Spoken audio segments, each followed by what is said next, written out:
Hello again, everyone. This time we are joined by the fabulous Danii Joyce, our Swiss Sportswoman of the Year, way back in 2015. I can't believe it's 5 years ago or so, Danii. I know, 5 years. So flew by. what have you been up to since we really spoke to you, which is probably about 4 or 5 years ago now? So since 2015, I've went to my second Deaf Olympics in 2017, where I won two gold and two bronze medals at the 2017 Summer Deaf Olympics. So that was the pinnacle of my swimming career. In 2017, you can actually see some medals there. So that's been the highlight of my full swimming career. I've been in and out the pool at various competitions, been promoting deaf sport, been promoting disability sport, para sport, talking to kids, parents at conferences, that sort of thing, just to get, children with disabilities or without disabilities taking part in sport, that sort of thing. I graduated from Stirling Uni, got a sport and exercise science degree, and now work full-time as a fitness instructor and personal trainer. So I've been very busy since then. You have? Well, can you take us back to 2015 and that year when you won the Sportswoman of the Year award? That was a pretty good year as well, wasn't it? That was a very good year. That, to this day, when people ask me, what awards or that have you won, or what's been the highlight of your career, I always say, winning the Scottish Women in Sport Sportswoman of the Year. I always say that was the highlight of the awards, as well as the Deaf Olympics. That was an amazing year. That 2015 was the year of the Worlds, I think, World Championships, where I made the podium. So I think that was like one of my breakout years, where I started to make a name for myself in swimming, and then to be honoured with the award of the Scottish Sportswomen was just incredible. So yeah, 2015 was a good year. And it was a bit of a turning point, and it kind of brought you to the attention of the mainstream media, which is very important in disability sport. Yeah. I think as well, not just disability sport, but women in sport. I think both of them combined. It was I think that's what made it even more unbelievable for me, the fact that not only was I being recognised as a woman in sport, but I was also being recognised as someone that did have a disability, even though it was a mainstream award. So I think that's why I really pride myself on that year, because it wasn't just making a name in the disability world, it was actually making a name mainstream, and showing that you might have a disability, but you can still be as good as people that don't. So yeah. Now, fast forward to 2020 from 2015. You haven't given up on swimming completely, have you? No, I have not hung up my cap and goggles just yet. Obviously, working full time, other athletes obviously know that your sport is your full time career. From the minute you wake up to the minute you go to sleep, throughout your day, every decision you make is going towards your sport. So working full time, it's kind of been difficult to be in and out of the pool. But I do still take part in disability competitions, deaf competitions. If the deaf Team GB need me, I will be happy to put on my cap and goggles and get in the pool for them. Working in the gym, I've been able to do a lot of gym work. So I've kept my strength, and being a sprinter, you don't need that much pool time. Strength is obviously, gym work is kind of important for that. So I've still been able to maintain my strength and physique. So if I was to get in the pool, hopefully I would still be able to swim a length or two. What do you think being an elite swimmer has brought you in terms of the rest of your life, and brought to you as an individual? I think being an elite swimmer, it's put me in a good path with certain traits. Like, I'm very motivated. Even in this pandemic, I'm still motivated to do things. I'm still, that athlete is still inside me. I'm not sitting, as much as I would love to sit in the house and watch Netflix all day, I'm not. I've got a schedule every day where I'm like, right, I'll get up and I'll do this workout, and then I'll do this, and then I'll do this. So I think it's kind of helped me, especially in this time, where I'm motivated. Um, I'm still inspired to do things.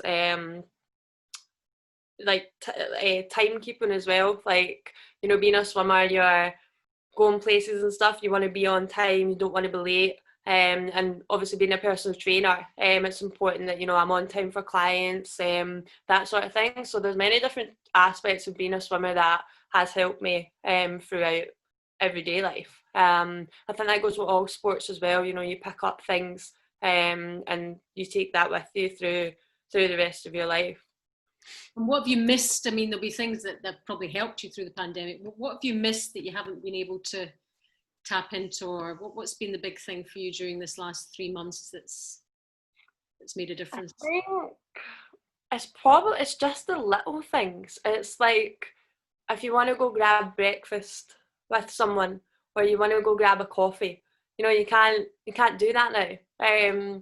So I think it's the little things like that, and obviously friends and seeing, other people that are outside your household. I'm a people person. I love chatting to people and that sort of thing. So not being able to see my friends or things like that, it's been hard. I live in a house. We started this pandemic with 10 people in this house. My mum and dad foster.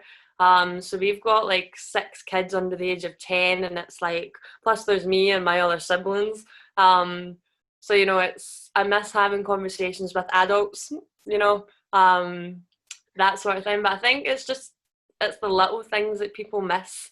Um, but yeah, I'd love to just be able to go out and grab a coffee and grab a big breakfast with someone that's not from my household. Yeah, that must be mayhem in your house. It must be absolute mayhem the last 3 months. It is. Well, we have two kids. One's 4, one's 7. We also had an 8-year-old, a 10-year-old, and we had a 4-month-old baby. So she's now 9 months. We've still got the 4 and 7-year-old. But the other 2 kids left is maybe halfway through this pandemic. And then there's me, my little sister, and my little brother, and then my mum and dad. So it has been hectic. But it is what it is. But do you know what a lovely, strong, caring family you're from, and that's clearly, reflected in you, and also in terms of your approach to life. I guess it teaches you all sorts of things. Yeah, no, it does. I think having such a supportive family, the fam like other athletes knowing, your family is everything. Your support, they are absolutely everything. And I think with the kids as well, it's really nice to see us as a family, push them to reach their potential, and to show them and let them experience love and that sort of thing. So I think, growing up in a big family and having a family that do foster, I've received a lot of, support and a lot of love, and it's been nice. And any other potential swimmers in the family? Hmm, probably not. No. My little brother actually today, he's just back from the hospital there. He's more into his football, but he's just back from the hospital there with his first ever hearing aid. So he's got a hearing aid as well. His hearing aid's the one I had maybe 6 hearing aids ago, so he's not quite as deaf as me yet.